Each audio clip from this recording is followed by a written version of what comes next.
We've all had a dumb phase. The phase where we knew better and did it anyway. Where red flags felt like challenges. Where potential overrid patterns. But you told yourself this one is different because admitting otherwise would have required leaving sooner. We've all had it. And those of you that didn't, sorry to say you didn't live enough life. You were most likely raised in structured environments, Christian households, early marriages, clear roles. Your path wasn't forged through chaos. You didn't have a phase to outgrow. You bypassed it. And I'm not saying that to make you feel bad, but I'm not including you in the we've all.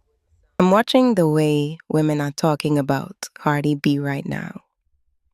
I've watched the way women spoke about Mariah the Scientist, Summer Walker, Queen Naja, the tone, the judgment, the superiority, as if wisdom wasn't earned through error, as if clarity wasn't paid for in time, confusion and humiliation.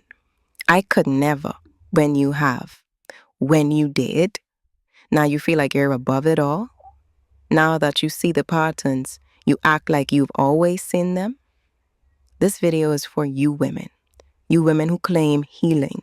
You women who use experience as a weapon to feel superior to women still in their learning phase, as if knowledge appeared out of nowhere. You didn't wake up enlightened. You learned through repetition, through disappointment, through staying longer than you should have. The only reason you see the patterns now is because you once missed them. Some of us did the work. Some women are still in it. Some women are just stepping out. Some women are standing at the edge trying to find their footing, and instead of being compassionate, you become contemptuous. You mock them. You call them stupid, naive, weak, bird brain. Those of us that did the work understand the Cardi B's, the Mariah the Scientist, the Summer Walkers, the Queen Najas, the Clarissa Shields. We know what it's like to be them. We know what it's like to think we're different, to believe that if you understand him enough, he'll eventually see your worth. Some women wake up, they leave, they grieve the fantasy, they heal. Others keep negotiating. The difference isn't strength, it's honesty. Honesty with self. Here's what you won't admit though. You need these women, because without them, there's no measurement, no proof, no evidence that the work you claim to have done actually counts. Women who are still learning becomes that comparison. Without them still making mistakes, you can't show off your healing. Their mistakes validate you. So you watch, you comment, you dissect. Their chaos gives you something to point at. Their confusion gives you something to separate yourself from. Their bad choices become the receipt you hold up as proof of progress. Because when there is no visible example of who you used to be, your growth stops feeling concrete and starts feeling abstract. As long as these women are still learning in public, your growth looks complete. If they're foolish, then you're wise. If they're naive, then you're evolved. If they're still stuck, then you must be healed. But you're not healed if your healing requires someone else to look smaller. You frame judgment as advice.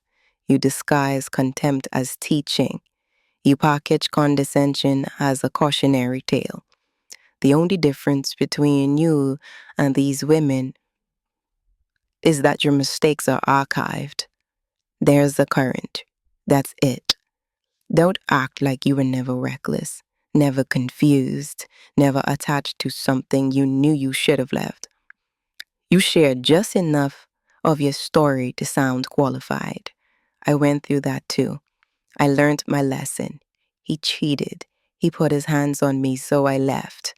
Oh, he would brag about how you left a man, but you won't say how long you stayed, how many times you went back, how many lies you let slide. You won't say how many times you forgave what you swore was unforgivable. You won't say how many nights you rehearsed leaving and still woke up next to him. Because if you told the whole story, you lose altitude. If you admit you stayed 5 years instead of 5 weeks. If you admit you went back after the apology. If you admit you knew and stayed anyway.